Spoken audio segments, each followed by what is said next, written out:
Welcome back, everybody, to another episode of the DrunkFriend podcast. As always, we are your host. I'm Travis, way out here in Virginia, and across the country, way over there in the desert, is Alex. Alex, how are you doing today? Hanging in there. Just got through the Scooby-Doo video that posted today. It was kind of a rough game for me because it's a little slow. It's a little, made for kids. Not really my thing. I did like Scooby-Doo when I was growing up. Did you like Scooby-Doo? Yeah, I watched some Scooby-Doo. I never could guess the end. I was a stupid kid. I always assumed it was a ghost. I was like, this time it's definitely a ghost. It has to be. Nope, it's always the janitor or the... It's like, it can't always just be white dudes. It's at one time it has to be a ghost. But no, the game looked really good. I like you pointed out, but they did a really good job making it look graphically like Scooby-Doo. Yeah, they did a really nice job with that, with the visuals. And the color palette, too, really fit. I always enjoyed that, like with X-Men games. It's one of my favorite things about the Genesis X-Men, both X-Men 1 and 2, is that they just nail the color palette, so the characters really look spot on. Mm-hmm. Scooby-Doo does kind of the same thing, which I enjoy. But you've got an interesting video posting tomorrow. Do you want to give it away now? Well, I guess this is posting after it aired, so... Yeah. But... It's about Doraemon. It was a long-time manga and anime, I guess, going back to like the 60s. Yeah, dude, he's super popular in Japan, I guess, or at least was at some point. I don't know. I think he's still relevant. I think they're still putting out Doraemon stuff. I don't know if the kids are bought in, but he has a long-standing history as the blue robot cat that just leads kids on adventures, I guess. I don't know, but There was a couple Famicom games on Doraemon. The only reason I chose this one was because when I picked up my Famicom, it was a game that was included, and I've always been kind of curious about it, so I used that as an opportunity to kind of force myself to figure out what was going on in there. Yeah, as you saw in the video, not particularly great, not terrible, but a little rough around the edges. But there you go, that's Doraemon. Well, fortunately for you, it's English friendly, so you don't really need a patch to play it. It's not totally necessary. I thought it was interesting. I like games that mash genres together. I think it was shoot 'em up and platforming, or no, not platforming, top-down action style stuff. So I think that's always interesting. I like when games take structure chances like that. Yeah, for sure. And it felt like it was because there's 3 different levels that all felt very differently, and it almost feels like 3 different groups of people made each section because he handles different. The enemies behave completely differently in each one, so it's a bit of a weird experience for a game. But no, I agree with you. It's nice and varied, so it's not all bad. Right on. And then by the time this podcast posts, my video on Pilot Wing 64 will have posted. And very interesting to revisit that one because it's not that it's aged well, it's that the genre it's in has aged well. Relaxing games where you don't do a whole lot, like the best example now is Animal Crossing, which is massively popular. Mm-hmm. Saying that you don't do anything in Animal Crossing is probably doing the game a disservice. Because it makes it sound like, what is it, like Seinfeld, the game or something like that. It's a game about nothing. All right. But Pilot Wings, it's still stressful in its own way where it's really, really challenging and it's tough to get the hang of, especially, I keep calling it a helicopter in the video, but I think it's actually a gyrocopter or something like that. But be very friendly when they correct me on that. Yeah, it's still really difficult, but it's so chill because the music really adds to it. You've got unlimited attempts to get the highest score you can. It always keeps the highest score. So yeah, it's a well-made game. It's in certain ways, it's really aged poorly. It's N64. There's gray fog everywhere. It's, all the usual complaints that come with N64. It sucks to play on the original controller. In other ways, it's like the perfect game to just relax to because it's just really chill. Right on, man. And so you were mentioning like it's kind of difficult. Were you able to get the hang of it? Like, did practice make perfect? The hang glider, I was able to get the hang of pretty well. The rocket pack, too, that one's got some really tough challenges in it where there are some rings that you have to reach that are really tough to get to. But the rocket pack is pretty easy for anyone to pick up. That's the most, like, pick-up-and-play friendly vehicle, I guess you would call it. The copter, no. The copter I suck at. That's nothing new though. I've always, I even say in the video, I've always sucked at Pilot Wings games, and that was no exception. So if you're pitting Pilot Wings on the Super Nintendo and Pilot Wings 64 head to head, what's your choice? I think I would go 64, honestly. I do like the Super Nintendo one, but it's just too damn hard. And I don't like that you have to do 3 completely different events to progress with the game. Like, you have to do skydiving, biplane, and rocket pack. Whereas in the N64 game, they're all separated by vehicle, all the events. Oh, okay. So that's much, much more player friendly, I think, anyway. But anyway, we've got some emails here that we want to get to. We've got a little bit of a long one here from Jay. He says, "Hello, Trav and Alex. I have been following the podcast since I first saw it announced on SNES Drunk's YouTube channel, and it's one of the most relaxing parts of my week. Thanks. I usually listen to it while playing a retro game after everyone else is asleep. I am an early riser, but have gotten in the habit of staying up late once or twice a week just to have some alone time. I can relate to that, for sure. It's something I started early in COVID, when I started working from home and lost the time to myself that I used to have during my commute or during my lunch hour at work, when I used to listen to a podcast and find a place to read alone, respectively. I've been meaning to email for a little while, but I had a hard time finding your contact info, but in the latest episode, the DrunkFriend email was mentioned in the first 5 minutes, and I quickly jotted it down so I would be able to send this note. There hasn't been a bad episode yet, but let me particularly thank you for the Mariachi Entertainment System episode recently, as besides being entertaining, that gave me a fantastic addition for my music rotation. It's not my first time hearing mariachi and video game music together. Close to 20 years ago, in the early days of ordering online, I got a copy of the Japanese-only Jazz Chrono Trigger album, The Brink of Time, and practically wore out the disc in my car's CD player. If you haven't heard it, check out the Ocean Palace theme, and he has a link here for us. Before I close, I do have one question for Travis. Having dug into your Polykill archives, mostly looking at 2019 and 2020, I've heard you mention your job and your recently completed PhD, congrats, many, many times, but I haven't heard you mention your actual area of study or what kind of work you do. I have a full-time job while being in graduate studies as well, so I'm also curious when I come across another academic, especially one not, I think, working in academia, and fellow says he works in a high school himself. If you prefer not to get into those details, though, I understand. He goes on, keep making podcasts and videos, and I'll keep checking them out. I think you two have a good thing going. Thanks for what you've both made so far, Jay." Thanks for the nice email, Jay. That was really cool to read. Yeah, thanks, Jay. I appreciate that. I wasn't aware that I talked a lot about my job, unless I just say I hate my job a lot when I'm on Polykill, which is actually possible. But yeah, I'm happy to answer that. I have a PhD in industrial systems engineering from Virginia Tech with a focus in human factors engineering and ergonomics, which is all fancy lingo to say it is basically the design of anything through engineering with the human user in mind. So a lot of that is, human user interfaces. It can be how well knobs and buttons represent what they're supposed to on a control system, or it could be how to make a chair comfortable. It can be all of those things. So it just factors the human into engineering.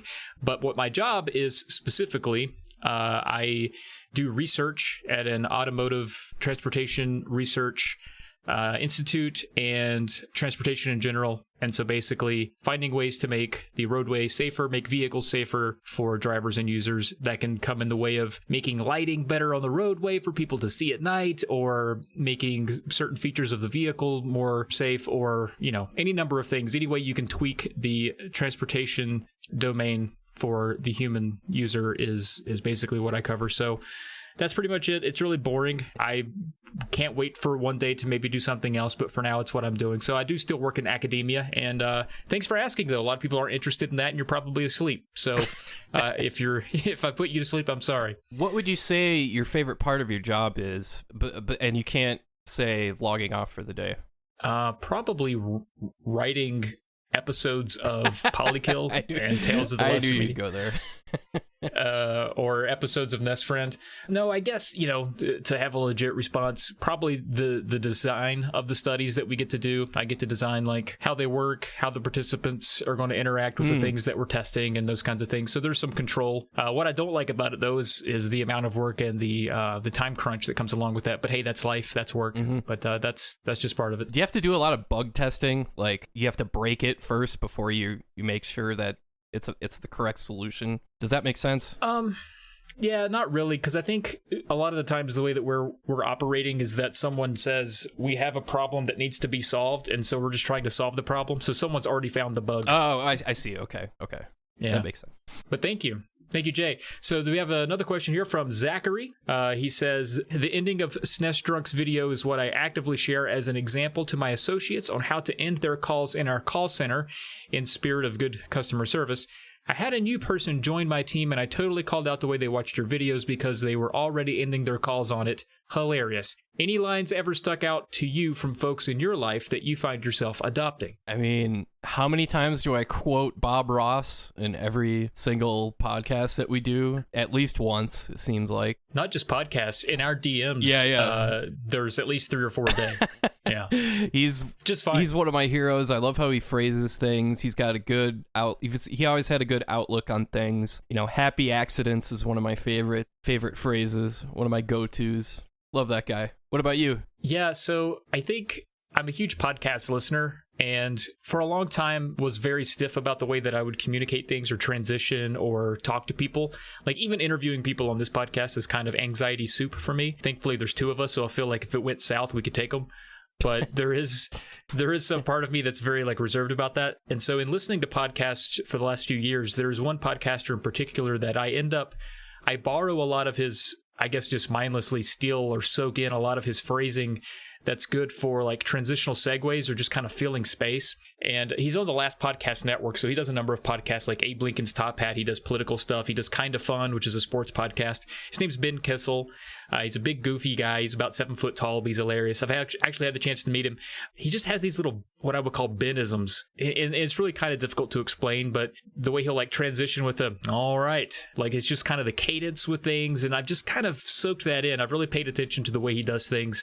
And it's sometimes it's the really small stuff that I soak in because I'm like, that's what I kind of need to add to my repertoire of podcast isms and that kind of thing. So I don't have any particular phrases, but I probably am just a smaller, chubbier version of Ben Kissel in some ways. Are you ever not thinking about podcasts and thinking about recording and coming up with ideas and stuff like that? Does it ever end? Unfortunately, no. And that's a lot of that is because if anyone has been paying attention to the Polykill sphere lately, we've had some new shows come on. We have our friend Michelle. If you're a longtime listener, you remember she was one of the first people that would write into the show and say nice things. And then she got so entrenched in what we do. She has her own podcast about alcohol coming out. And so I've been helping her wrangle things and get things going so she can be on our little network. And we have some other friends doing another podcast. So I'm constantly, if it's not my own podcast, I'm helping other people launch their own things too. And I love being a part of it. It's a good creative outlet. And because it's a low bar of entry, I feel like I actually can help people. Low bar of entry? What are you talking about? This is hard work. Yeah, you just need a microphone and a mouth that won't quit, and that's what we got. Blood, sweat, and tears over here. Jeez. This is hard. Yeah. All right. Should we get to the main event here? All right. So I guess to preface this, what we're doing here, this is our top, and because Alex for some reason loves the number 13 in his countdowns, we're doing the top 13 NES games that are still playable today. So it's not necessarily my 13 favorite NES games, but I had to, as we agreed, put on my objective hat and say, okay, let's not be biased toward what childhood has entrenched us with. Yeah. Let's think objectively. What would other people enjoy? Yeah, it was kind of a challenge. I'll be honest with you, man. There are a lot of NES games I wanted to put on this list, and 13 was not enough. It was really, really tough. I have a list of 13 more that I could have very easily put on here that I was very upset about leaving off. But yeah, go ahead. Okay, so my number 13, and it's going to maybe surprise you that it's this low on the list, but let's remember, top 13. I'm going to shoot my wad here on the Mega Man series, and I'm going to put Mega Man 2 at number 13. You've got 12 games better than Mega Man? Come on. Well, see, I knew you were going to say that, and I have to admit, I am not the biggest Mega Man fan. Even though I've played a ton of them, beaten a bunch of them, they just weren't a big thing for me. But they're so influential. There's so many games that saw that Mega Man recipe and tried to copy it or add it to their game. So I definitely appreciate Mega Man. Mega Man 2 though is got to be one of my favorites. If not, well, obviously it's my favorite Mega Man of the NES. But it's such a great game, so much better than the first game, and even the ones after it didn't really measure up for me. So I really liked it too. Well, believe it or not, I only have one Mega Man game on my list, but but What? yeah, we'll get to that. But All right. my number 13 is G.I. Joe. Oh. I love that it's 5 playable characters, and then you eventually unlock a 6th one. You pick 3 guys to play through each level, and you can switch between them at will. I love that. I love games that allow you to do that. Every character has really distinct abilities. I love that too. Even if Blizzard kind of sucks as a kid, he's not very fun. But Snake Eyes is awesome. Even Duke is awesome. But I always get Duke and Hawk confused. Which one is like the head guy and which one is the playable? I can't remember. I can never. Those guys look too similar. Yeah, I don't remember, but I do enjoy this game. I considered it, but it's really good though. It's maybe one of my favorite. I mean, are there any other G.I. Joe games besides like the other one on the NES, which I don't think is great at all, and the arcade game that you put on your? I was gonna say the arcade game. Not that I know of. I know PS3 and PS4 has a couple more, but I'm not familiar with them at all. Right on. Yeah, it's surprising to me now that I'm talking about it that there's so few G.I. Joe licensed games. What I love about this one is that it just fits the G.I. Joe universe so well, because it's got so much, it's got all the ridiculous dialogue and, lots of explosions and stuff like that. So, yeah, that's super fun game. Absolutely. Okay, my number 12 is Little Samson. Okay. Yeah, so this one's kind of tough because not a lot of people have ever played it with the cartridge because it's super duper rare and expensive. Yeah. And it's probably more expensive than it is rare. And I've only ever played it on an emulator. But, in terms of like rare games, I mean, obviously it's not worth what it's going for, but it's not a bad game. It's not one of those junky rare games that's just rare because they made 6 of them and they sucked ass. This one, it's actually a really decent game, and it's a shame there's not more of them. But in that one, you can play as 4 different characters, each with their own little gimmicks. So Little Samson has his own.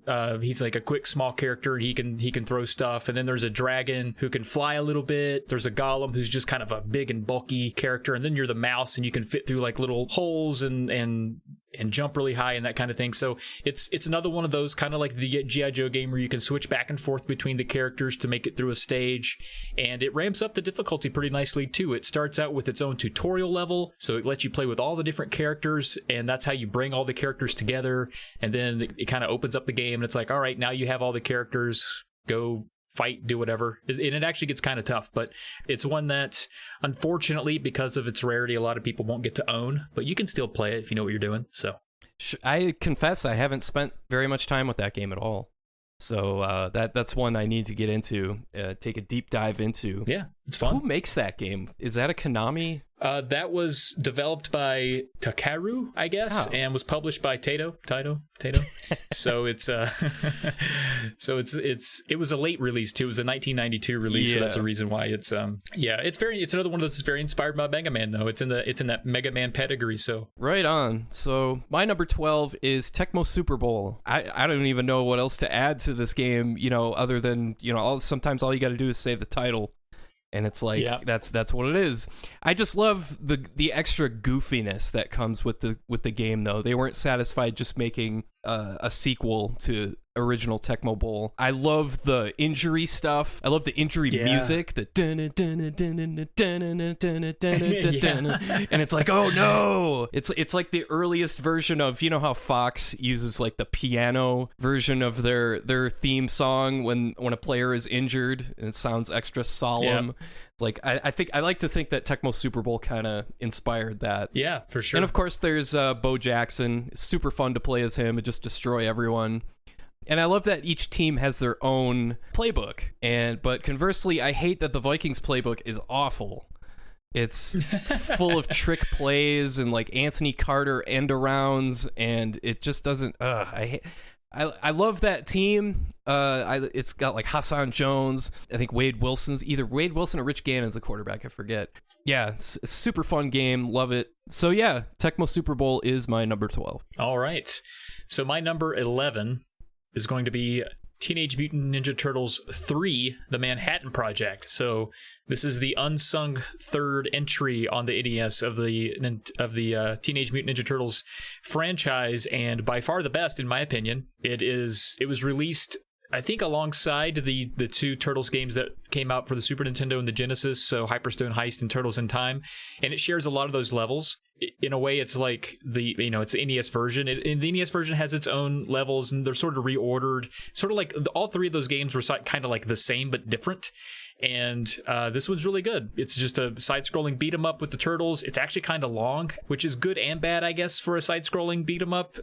For the NES, you kind of were excited to have a game go a little longer, but I mean, it can push 90 minutes on a good run. So there's plenty of game here, but it's got all of the the Krangs, the Bebops, the Rocksteadies, all that stuff. Really well animated, looks nice, fun to play. Yeah, and it's a really good sequel in that it really polishes up. Everybody loves the second game, the arcade game, but it's kind of jank here and there. Whereas the third game, I think, has a little more polish. One thing I liked about it is that move that you can do where it's like a simple where you just flip the enemy over, and it's like a one-shot kill. But you can't do that too much because then you get gypped on points, and then it's harder to get extra lives or extra man. Man, gotta get your man. Gotta get your like man. My dad would say.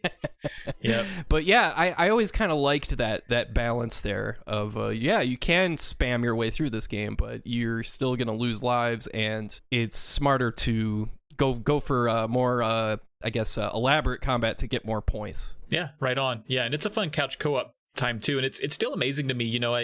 There's a lot of people that maybe aren't NES enthusiasts, but certainly are fond of those days that don't realize this game even existed for the NES. Sure. By this time they had moved on to the Turtles in Time, and certainly those are great. Why not move on to those? But for the NES, this was a sneaky but good game. Right on. So my number 11 is Gargoyle's Quest 2. And I just love this game. It does a great job escalating the challenge the more you play. It's just really polished, really well made. It seems like you're overpowered at first. It's like, wow, I can fly anywhere, I can do all this stuff, but the game gets pretty dang tough later on. The controls are spot on. I love how everything feels effortless. Like there's practically zero learning curve despite all the stuff you can do. It's definitely what I wish Demon's Crest was, because Demon's Crest to me is a big time disappointment. Gargoyle's Quest 2 though, I love that game. Yeah, that's a good choice. That may or may not come up later for me, so I'll save my opinions for then. My number 10, Blades of Steel. Ah, okay. Yes. And again, it was hard for me to fight off nostalgia for a lot of these. So I had to think like, okay, universally, is this game would people still enjoy it today? And actually, I played it not long ago, and it's still just the time of my life. I even played the Game Boy version, and that one holds up pretty good. Like, it's just a good recipe because it's not overly, in terms of hockey. It makes it really arcadey, really fun. The music is so good. And it's super intuitive with, switching between, passing, shooting, and then also defending at the same time. Like, it's just so good, man. And even the little commercials for Konami games in between the periods. And there's so many good touches to it. I just love it. I kind of have another funny story about this one. My neighbor had it before I had it. So he was a little older than me. And actually, he was like 6 years older than me. And he had his buddies over, and they were all playing this. And I fell in love with it as soon as I saw it. I couldn't wait to play it. And later, my parents picked it up after I begged for it. But I remember asking to come over to his place. I'd be like, hey, Jason, can I come over? And I called it Buns of Steel one time in front of him and his friends because, there was all of the, like, it was, the 90s workout craze and everybody was doing Buns of Steel. And I must have had that on my brain. And boy, they never let me live that down. So on the school bus, they would always be like, hey, how's it going, Buns of Steel? Buns of Steel. Yeah. Now I'm trying to think of a Buns of Steel NES game. What would that be like? Yeah, like Family Fitness or something. Yeah, I don't know. Okay, so what is the announcer saying when you pass the puck? Like, I don't know that I've ever known. Because it's like, dup, pass. I think he's saying, like, get that pass or catch that pass or something. Yeah. But that's always been one of those weird quirks I've never quite been able to figure out over the years. That's true. There's also there's a whistle or like a crowd sound after you score that earworms into my brain. So it's like a wee wee woo, wee woo. And I to this day, I sometimes just have that in my head. Right, I'll be mowing the yard, and that sound will just kick in the back of my brainstem. Yeah. Yeah. I love when you score and you might be trailing in the game and they mix up the music on you with the da da da da da da da. Oh yeah, love that. I love little touches like that. it's full of touches. Lots of touches. The game, yeah, it's a very touching game. Are we on number 10? We are. My number 10 is Guardian Legend. Oh, nice. It does such a good job blending two genres together in a way that makes sense. Where you've got the shoot 'em up, you've got the exploration, top-down exploration, but it fits into both modes fit into the story. It's not like, oh, let's novelty, let's cram these two genres together and see if it works. It's like, no, they go together perfectly because of the story. You travel through these tunnels inside the planet, and then you get to your destination to unlock the next corridor. And the story is really cool. I love how it starts, where you get the classic message where it's like, if you're reading this, I'm already dead. And I love stuff like that. It's like very 80s action movie. And it's made by Compile, who made some of the best games ever, like Blazing Lasers, the Aleste series, all that good stuff. So yeah, love Guardian Legend. Yeah, and this is where I have to shamefully admit I've not put a lot of time into this. I'm familiar with it, actually. Our friend of the show, Pam of Cannot Be Tamed, is a huge fan of that game. Yeah. I've seen her video on it, so I'm completely sold on it. I just haven't had a chance to sink my teeth in, but I like what I see, like what I'm hearing. Yeah, the only thing is it's got one of those like password systems that kind of suck, but other than that, it's very, very, very good. Nice. My number 9 here is Jackal. That's one of my quote-unquote honorable mentions. Nice. It's one that I find myself recommending to people over and over who say, I just found my NES, and what are some good games I can play with my son or with my wife or whatever. And it's such a good, intuitive 2-player romp. Even single player, it's fine. But, it's one of those I can always recommend for people to have a good time if they want to get a game that they can actually get through and finish. There's not many of those on the NES that you can do kind of casually. Jackal's kind of one of those that you can at least get close, or at least get confidence that you can eventually. So it's very approachable, very accessible. And again, man, just for 2 players, it's one of the few games I enjoy to play just over and over with people. Yeah, right on. The game doesn't get any easier with a second player either.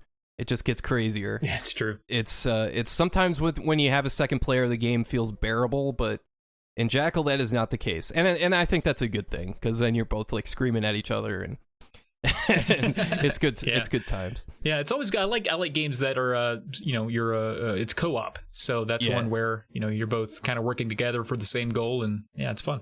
Speaking of co-op, my number 9 is River City Ransom. Oh man, nice choice. That's a 2-player co-op, and it's kind of sort of open world, which is crazy for an NES game. But it combines 2 of my favorite things, where it's like an action RPG, but it's also a beat 'em up. And I love the incredibly goofy vibe it goes for, with all the crazy expressions when you're beating up these guys. I love the barf, and all that sort of stuff. And the game, it's very smartly, very intelligently put together, because the enemy AI actually like blocks your attacks. You can't just like grind your way through the game by just mashing buttons. You do have to pay attention and make sure that your stuff lands. And it was made by Technos Japan, and they knew a thing or two about beat 'em up since they did Double Dragon, of course. It is kind of grindy, and this might have the absolute worst password system ever. It is absurd, with like numbers and capital letters, lowercase letters, and it's like 42 characters long or something like that. It's but barf, as they say. But it's speaking of 2-player co-op, this is another great one that's awesome to play with a second player. Yeah, it's very unique too, because not only is it co-op, and you mentioned it's a beat 'em up, but it's also essentially like an open world RPG. Like, you are grinding, you are going to the shop, you can go to the sauna and see some 8-bit booty. You can do all kinds of cool stuff in this one. Yeah, I like it a lot, and River City Girls is very faithful to that River City formula from days of old. So if anybody wants to pick that up on like the Switch or something, I had a lot of fun with it, and it feels like a perfect modernization of an old franchise. So I enjoyed it. Yeah, I definitely need to get on that River City Girls for sure. Yeah. Okay, my number 8, Kirby's Adventure. Aha. Yeah. So it's definitely one that I think is lower on my list in terms of if I were to rank my favorites. But if I'm recommending people to games on the NES, It's definitely one I always mention because sort of like Jackal, it's very accessible. It's not going to abuse you. It looks great. It plays great. Again, it's a late game on the NES, so it came out a little bit later. So the NES had time to stew and get pretty good at what it was doing. And it's made by HAL, published by Nintendo, so good pedigree there. But what can you say about Kirby? It's the one that, kicked it off. I guess it was after the Game Boy one, but it certainly kicked off, some of the home console popularity of Kirby that we still enjoy today. Well, that game's on my list, forthcoming. So, but yeah, no, you were talking about this earlier on DMs where you said like just what you said where it's like, yeah, this isn't my favorite, but I respectfully have to put it on the list just because it's that good. Yeah, it does a lot of things right. I mean, if you can look at it and appreciate the way it looks, like the way it plays. I'm not a huge fan of Kirby because it's just not that challenging to me. It's not that interesting, right. But you can't knock it for what it does. So, well, my number 8, you might think this is a little low, but it's Contra. Wow. And it's another 2-player co-op game. It's such a simple game, but it still manages to be really challenging. It's a great speedrun game, which gives it tons of replay value. And I like it better than Super C. I think Super C is a little too hard. That might just be me, and I might just suck. But Contra's always sort of agreed with me. Can't beat the spread gun. Yeah, not much else to say. I mean, it's freaking Contra. It was also a great arcade port for the time. They really nailed it, whereas a lot of arcade ports fell flat on the NES, but that one did not. They did an awesome job with it. Yeah, Contra is forthcoming for me as well, but I think it works pretty good right around this region of the list. Sweet. Yeah, so my number 7, and this might actually be mildly controversial, but again, I'm trying to break the nostalgia, not only for myself, but maybe trying to convince others, is DuckTales 2. Aha! So the first one is the one that everyone remembers and played because they could afford it. DuckTales 2 is worth, you could buy 2 refrigerators for the cost of a DuckTales 2 these days. But back in the day, again, a lot of these great games, some of the greater games on the system released late. No one saw it. Now they're rare. Now they're hard to get. But they're still good. So DuckTales 2, I think, improved on pretty much everything in DuckTales 1. I mean, if you like DuckTales 1, you'll love DuckTales 2. Even everything like using the cane is easier. It's one less button press. You don't have to... I forget how that works, but I just remember it being a little more fluid to use the cane to hop around, which is an addictive mechanic. I mean, what's the point of not ever hopping around? You just hop around constantly in that game on the cane.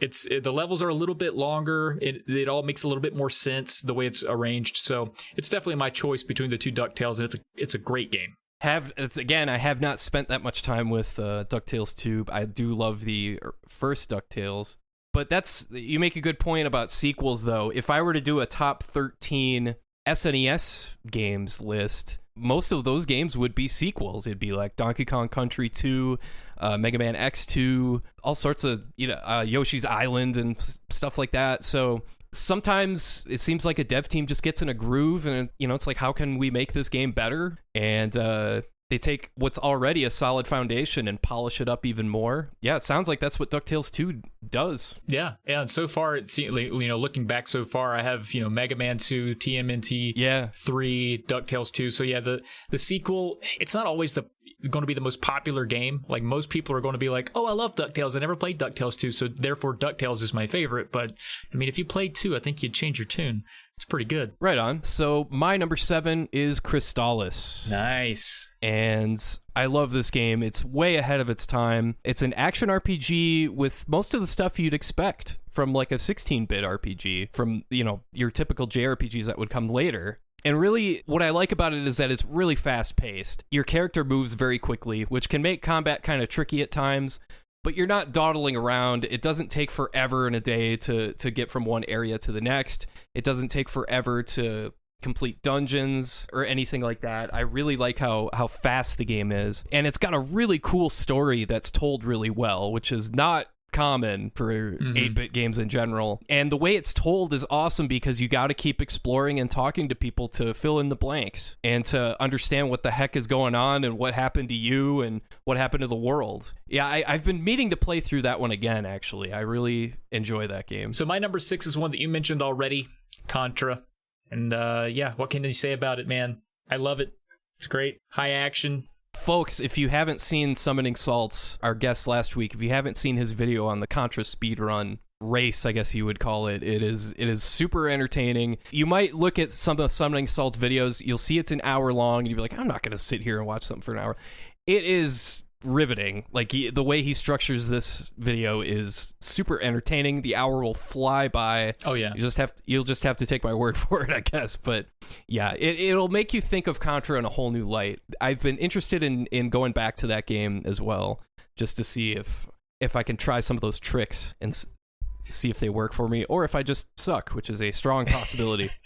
Yeah, and more on his videos, to what Alex said, the time does fly by on those, but you'll also come away with a stronger appreciation for speedrunning if that was always outside of your wheelhouse, because that's what happened to me. I always thought speedrunning was just kind of like this whole different, it was kind of like a Fortnite people. I'm like, that's a whole different group of people doing a whole different group of things that I'm interested in, until I watch these mini documentaries of his, and I'm like, wow, now I have my favorite speedrunners. Yeah. And I get really invested in what they're up to. But yeah, Contra, I mean, I guess the only thing that kind of knocks it on this list is that to be a universal list of, hey, these games are great, it is on the harder end. It just takes practice. It's all memory for that kind of game. And I think once I figured that out and actually took the time to settle in and actually learn it, it's such a great game. And Super C isn't too different, but I agree Contra is a head and shoulder above it. I refer to those games as pick up and die, where you just learn there's only one way to learn the game, and that's to die. And then you understand what made you die, don't make the same mistake again. And yeah, games like that can be frustrating, but they can also be extremely rewarding. Yeah, absolutely. Like, in fact, when I decided one day a couple years ago, I was like, I'm going to finally beat Contra. I'm tired of it always being the game I had as a kid that I just never made it far on. So over a 2-day period, I went from honestly probably losing all of my continues in the first 3 levels to no death running it, just by first doing the Game Genie code and going through it that way, and maybe 2 or 3 times, and then kind of scaling down using the Konami code where you get 30 lives, and then it's being like, oh, I made it to the end with 30 lives. You know, maybe it took me 10 or 11 runs, but in that 2-day period, I eventually didn't die at all. So wow. And I'm not great at games. That was the thing. So it was very rewarding to be like, I actually just practiced my way to beating Contra, and it was kind of cool. So if I can do it on Contra, anybody can do it. You know. So give it a whirl. Sure. Yeah. I took the same approach to Super Ghouls and Ghosts, where I was just Pearl was like, no, you're just not playing this game right. Here, let me show you. And sure enough, like, yeah, there is a method to this game's madness, and it works. So yeah. Hell yeah. My number 6 is Castlevania 3 Dracula's Curse. Speaking of really tough games, yeah, that might be the knock on this game, is that it is really friggin' hard. I'd say it's even harder than the first Castlevania. For sure. It has so much going for it, though, with the branching paths. You've got multiple playable characters. It captures that Castlevania vibe better than the other 2 games, in my opinion. Just the lore and the art design, the music is awesome. Yeah, and it's a perfect game for this time of year, too. That's right. That's a good point. Yeah. And that's another one that I have to declare as an honorable mention, because I had it in and out of my list, and I did knock it down because I'm like, I think it's just aggravatingly tough to some degree, with the knockback especially. But yeah, the music is fucking awesome. Visually, it's great. Yeah, there's so many good things about it. It's another pick up and die game for me. Yeah. You gotta just learn from your mistakes and make sure to not do it again the next time, and then you find the next mistake and die from that, and et cetera, et cetera. Exactly. So my number 5, and it's probably going to be a surprise to anyone who knows me that it's actually this low on the list. But again, I feel like I have to keep qualifying it. This is an objective thing. So Legend of Zelda is my number 5. Oh, wow. Yeah. And the obscureness of a lot of what's going on, and the some of the dated ways that it sort of operates, in terms of what to do and where to go. I think maybe knock it down in terms of being approachable and universally accepted, but it is like so rewarding to find things on your own. It's full of discovery. The music is great, and almost every piece of that game lived on to be sort of a feature in Breath of the Wild. Like, it's a recipe that has staying power. So I certainly love it. And what else can you say about Legend of Zelda? I mean, it's awesome. It's awesome. My number 5 is one you already mentioned, and that's Kirby's Adventure. Maybe the best visuals on the NES. If I had to pick one game that had the best graphics, I think it might be that one. Okay. And there were lots of games back then where you earn abilities by absorbing an enemy and whatever. Like Little Nemo is like the most prominent example I can think of. Mhm. A lot of games did that sort of thing, but I think Kirby's Adventure did it better than any other game. And it's fun to just get, like you said, it is easy, but at the same time, there's something super satisfying about getting so overpowered and you just destroy everything in your path. And the level design does a good enough job of matching your abilities to where it's not a total cakewalk, but it is still, it's just fun. I love finding out what the ability will be. It's like, ooh, what could this be? You know, and it was the first Kirby game to do that too. The Game Boy games did not do that. So at least I don't think they did. Yeah, it was best visuals, really kicking soundtrack. I love the Kirby vibe in the music. It's like super upbeat without being obnoxious. Yeah, that's my number 5. Nice. Good choice. You make a good point about being overpowered and being able to dominate, because that's not a thing that many NES games ever allowed you to do. Right. And so it was kind of nice to take it out on the NES for once Kirby let you do it. Yeah. So my number 4, one that you've already mentioned, and one that I think might have the, not a competition between Kirby or whatever, but some of the better graphics on the system, and that is Gargoyle's Quest 2. Wow. I think the backgrounds and just how responsive and everything that game is to what you have to do, because you're basically hovering and you have like a limited hover meter and you're trying to deftly maneuver and muscle for rank, like in that Cake song, and fight all of these ghouls. And I don't know, man, it's just so cool. The vibes of it and the look of it, the feel of it, everything's great. And the Game Boy version is also very similar and very solid. So I agree that Demon's Crest was a slight bit of a disappointment, but it also looks awesome. So these three, that whole series, extremely metal to look at. Like it kind of has the ghost, it's from the Ghost and Goblins franchise. It's a spin-off, so it definitely has those vibes, but somehow the game with the gargoyle spewing fire on the cover is a little bit easier than the one with the guy in his underwear on. Who'd have thought? Yeah, very strange dichotomy there. Am I using that word correctly? I don't know. Maybe. I don't know. Also, the bosses look sweet too. They're just it's so cool.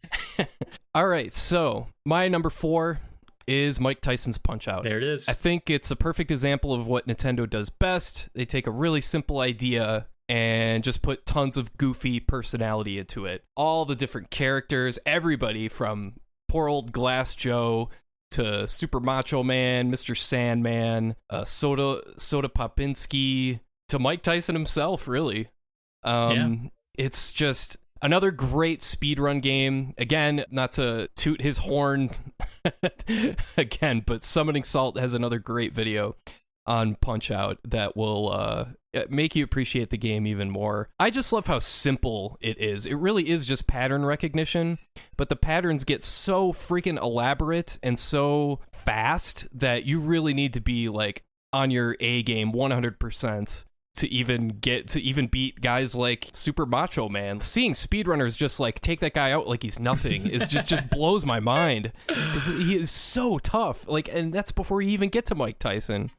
But yeah, I love that game. I love Punch-Out. I love all the characters and all that stuff. I love that Mario is the referee. I always got a big kick out of that for some reason. But yeah, love Punch-Out. Yeah, Mario's like a foot tall for some reason. But yeah, I'm a huge fan of that one too. I have to say it was an honorable mention somehow. I know. I think part of it too, I was like, I swapped it out with Blades of Steel like last minute because I was like, I don't know, this is a pretty good hockey game. I don't know what to do. I've sweated through my shirt with all the anxiety this list has given me, and I hate you for it. Do we have to take halftime right now and change and have a pep talk from our coach?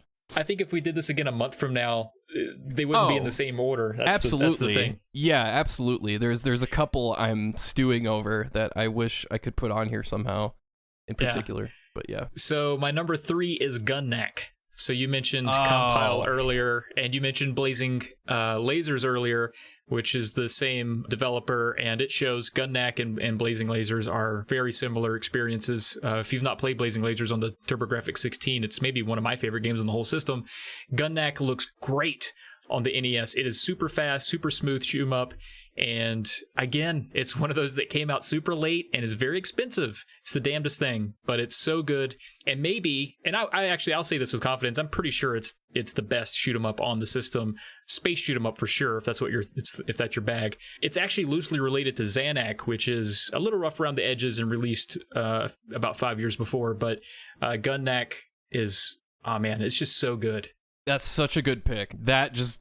That's one of the games I was stewing over on not including, but that is, I can't blame you for putting that as high as you do, because it really is that good. It's fantastic. Yeah. Compile knew what they were doing. I don't know why they were so much better than like every other developer when it came to like cramming as much stuff onto the screen as possible. Like they had some sort of magic elixir that let them do that, whereas like certain other games just struggle like crazy. They try and pull off the same tricks that Compile can do effortlessly somehow. Yeah, that's a good point. And I guess they released a lot of stuff on the...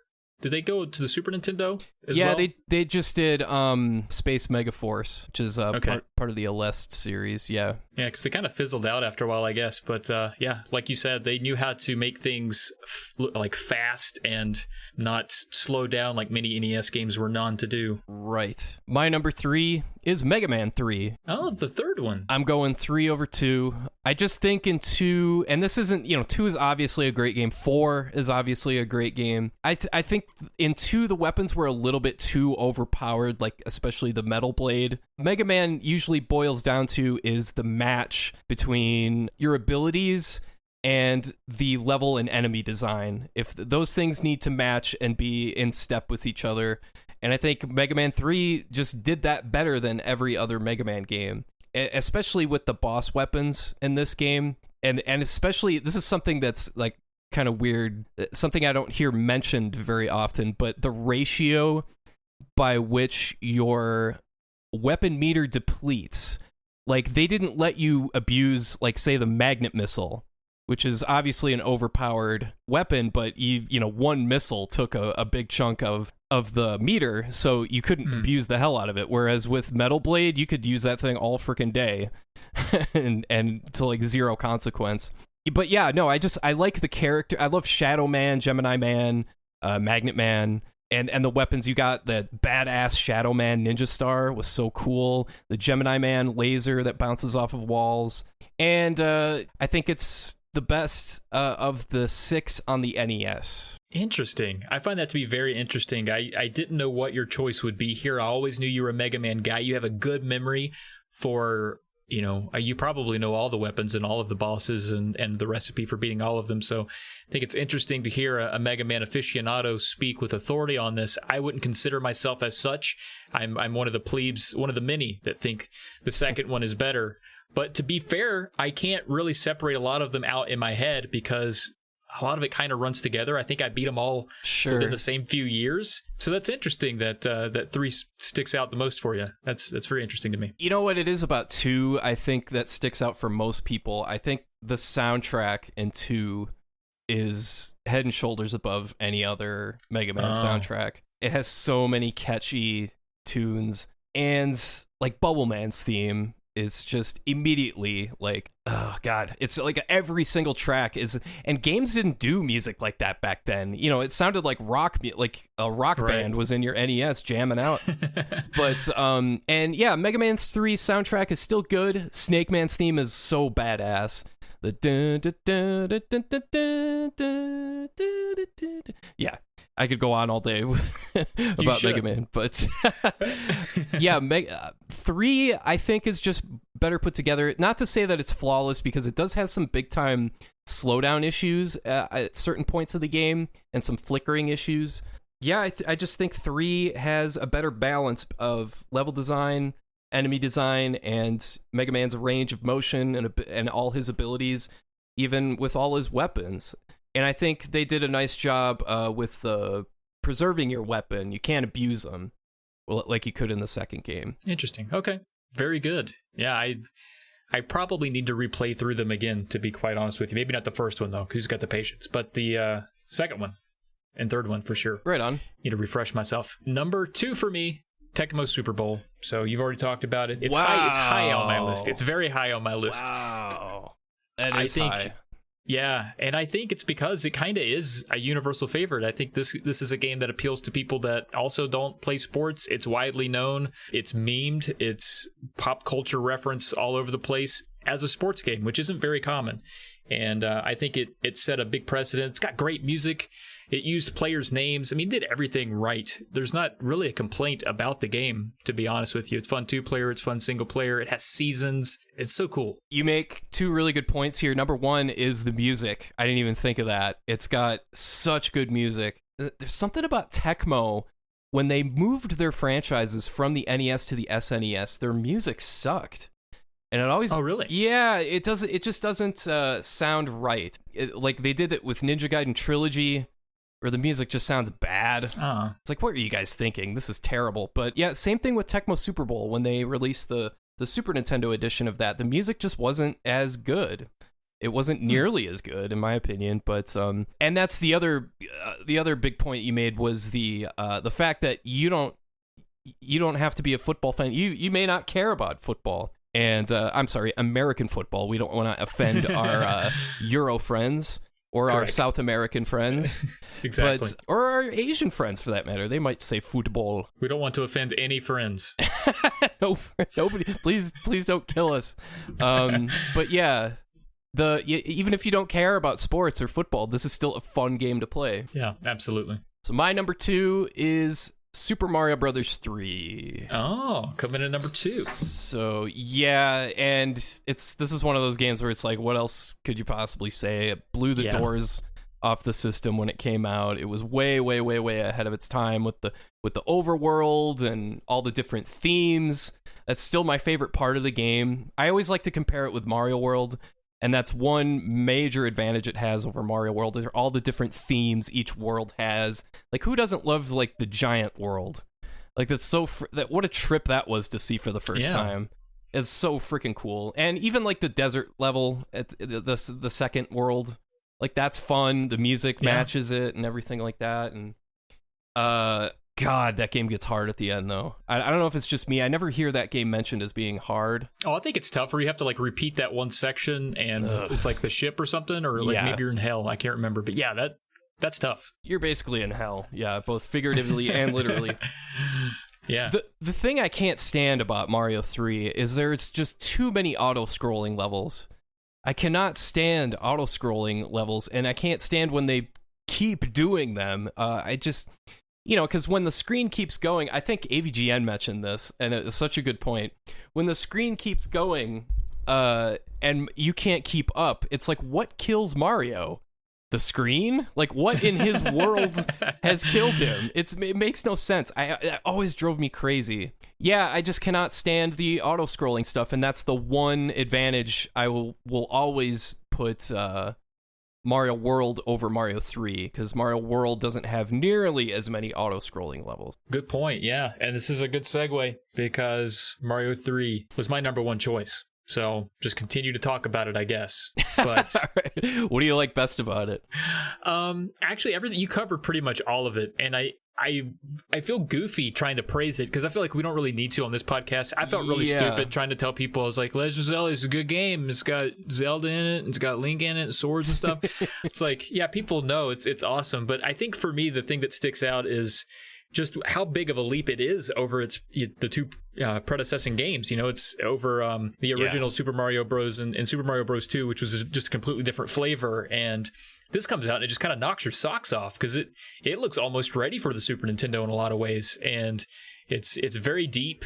The music is great. Yeah, there's just so much about it. I think, frankly, just is more than you would expect on the NES, and Nintendo just over-delivered on Mario 3, and it's great. So, that brings me to my number 1, and it is Deadly Towers. No, I'm just kidding.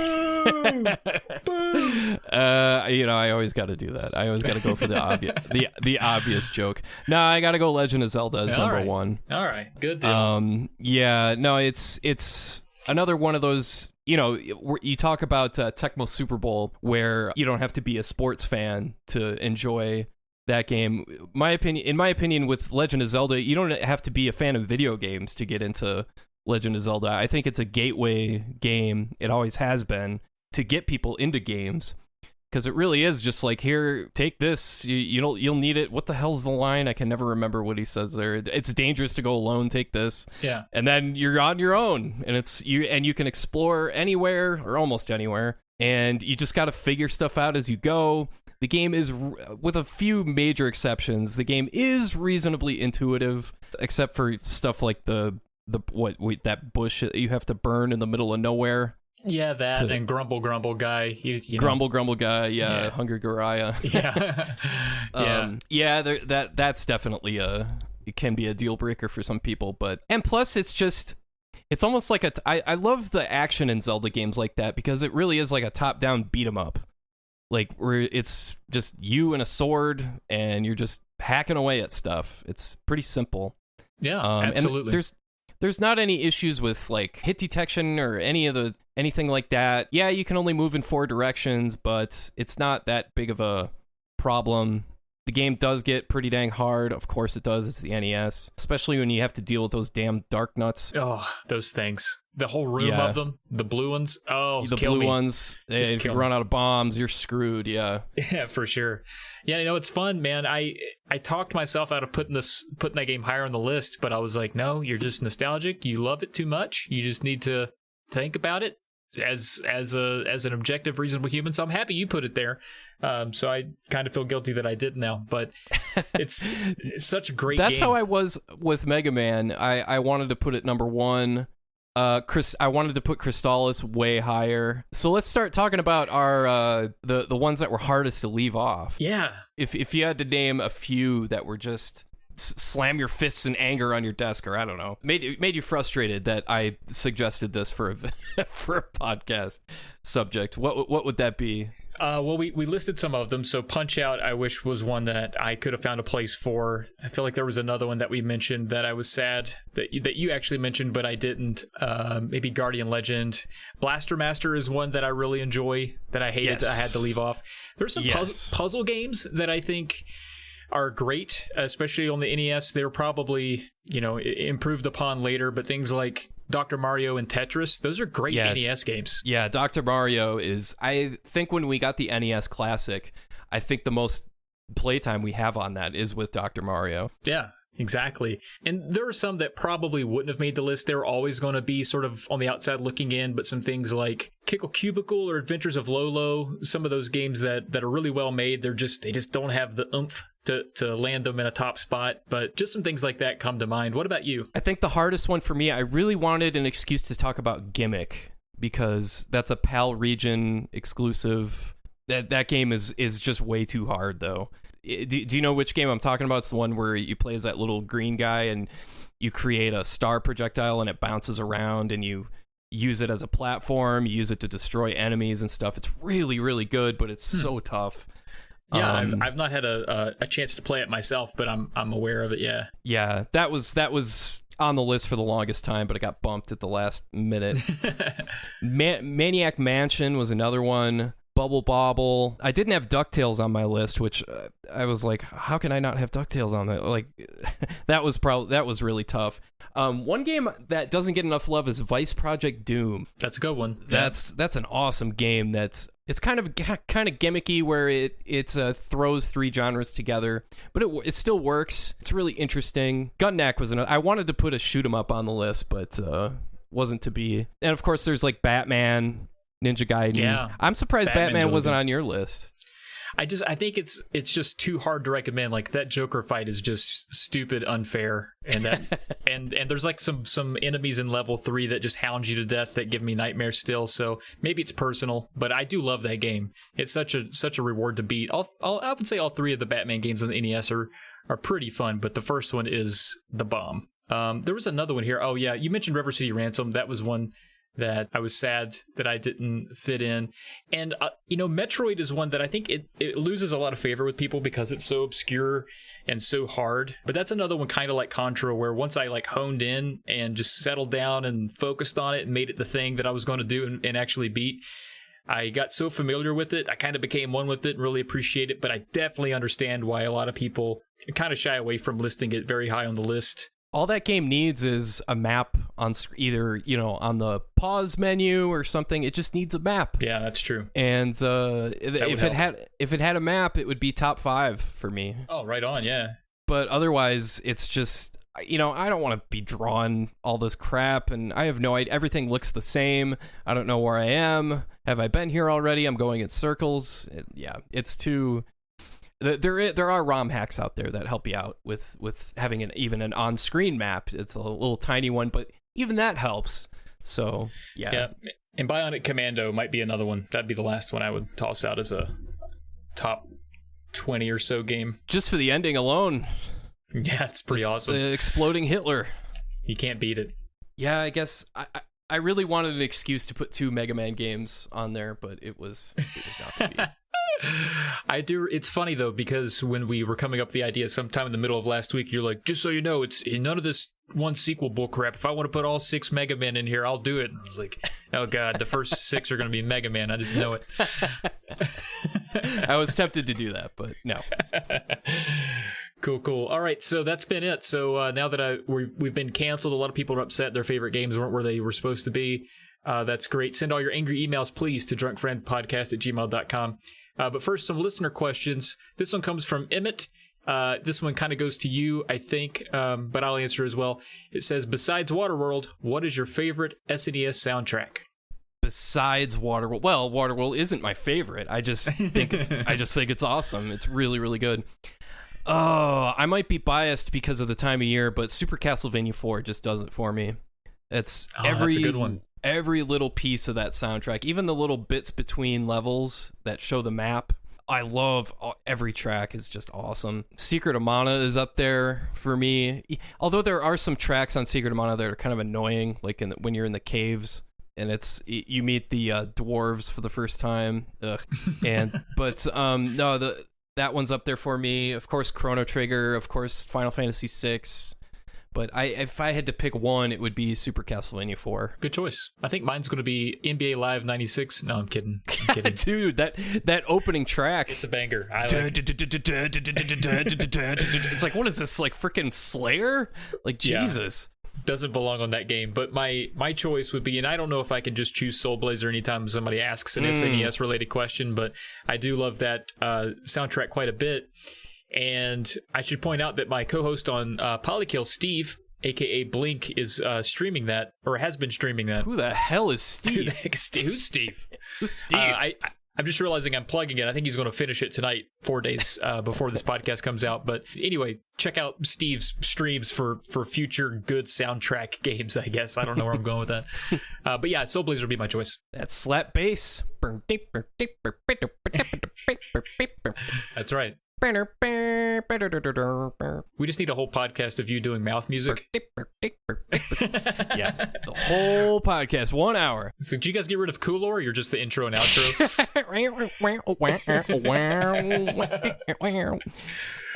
The next question here is from Sean. He asks, what game would you like to see redone with a concept change? And he gives some examples here, like Gyros as a 3D shooter or Zelda as a point-and-click adventure game. And what continues on here, I would add that this doesn't need to be redone now. It could be redone in its time. Do you have an answer for this one? Yeah, I wish that Metroid was instead based in the Alien universe, and you're Ridley and you're just running from xenomorphs and you're trying to escape.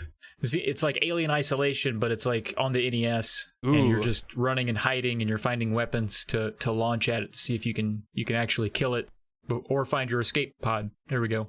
And you barely get any ammo. Like the ammo you find, you get like 2, like you find like an RPG, like an actual RPG, and exactly, you get like 2 missiles with it. Yeah, you have to wait till they're all bunched together, or trick them somehow, or set up a trap. That'd be sweet. Yeah. For a second there, I thought you were gonna go like, I wish Metroid was, except it would be like a fishing game. Like combine it with, Zebus always looks like, such a chill planet, and it's always raining, so there's some lakes out there. Gotta be some good fishing. It's just Mark Davis's bass fishing, or whatever that Super Nintendo game is. Yeah. Featuring Samus. There you go. That would be smart. But she's not catching fish, she's just catching like weird aliens that kind of look like fish. featuring Samus and Knuckles versus SNK. What else could we cram in there? Yeah, mine would be I've mentioned this before. I think I mentioned it in a video actually, but it would be Link to the Past. But I just want a game where Link pisses off the chickens and then he just dodges chickens. It's almost like a shoot 'em up.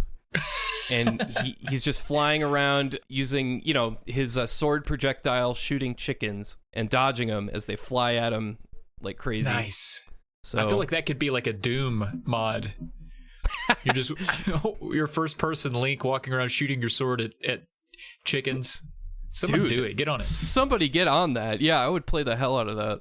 Doom chicken. Love it. All right. Well, thank you for that question, Sean. And I guess that wraps it up, man. It actually turned out to be a pretty beefy episode. I was worried we'd go through 13 NES games rather quick, but we had a lot to say, and I thought it was a fun episode. I like these. We should try to figure out a way to do something else kind of like it. Yeah, well, there's a lot of people out there that we got to piss off. So, we got to deliberately leave their favorite games off our lists. That's right. Because we're personally trying to spite them. So that takes some time. That doesn't happen, overnight. It's you got to let that crockpot stew for a while. Yeah, I know somebody right now has already titled an email either Final Fantasy or Dragon Warrior, and I'm going to tell y'all right now, I'm going to delete them. We're not even going to read those. That's right. Neither of us had those on there. I cannot do 8-bit RPGs. I just can't. Dragon Warrior 4 is pretty good. I'll say that, but top 13, no. Yeah, I appreciate them for the stonecutters of the genre, but don't get me wrong. But yeah. I wouldn't put them in the top 13 of games that you can enjoy today. I mean, no. you maybe you can, but I am not that kind of person. Yeah, no, me neither. All right. Well, I guess that does it. Just a heads up, though, we're taking a break for next week. Alex has got some stuff going on, and I podcast too much, so I'm just going to take a break. And we'll be back the week after with a new episode, maybe a guest or something, if we can wrangle one in. So just letting you know. And so for today, that's been another Drunk Friend podcast. As always, please reach out to us with either questions or comments at drunkfriendpodcast@gmail.com. We might even read it out here on the show. If you want to hear more podcasts from our crew, please check out polykill.com and poke around. And hey, if you got nothing to say in an email, even after we just badmouth Final Fantasy and Dragon Quest, no worries. You can still contribute to the podcast by rating and reviewing it wherever you listen. It helps us out a lot, and it only takes a second. Just takes a second. You can find us all on social media. I'm at Trav Plays Games. Alex is, of course, at SNES Drunk. And the music you heard at the beginning and right here at the end was composed by our friend Coolor. The theme song is called Electric Star Bounce, and you can find a link to more of his music on the Buzzsprout podcast page. And if our logo has you thirsty, you can thank Josh Leslie for that. Thank you, Josh. Be sure to catch us all on YouTube, and thanks for listening. And we hope you have a great rest of your day.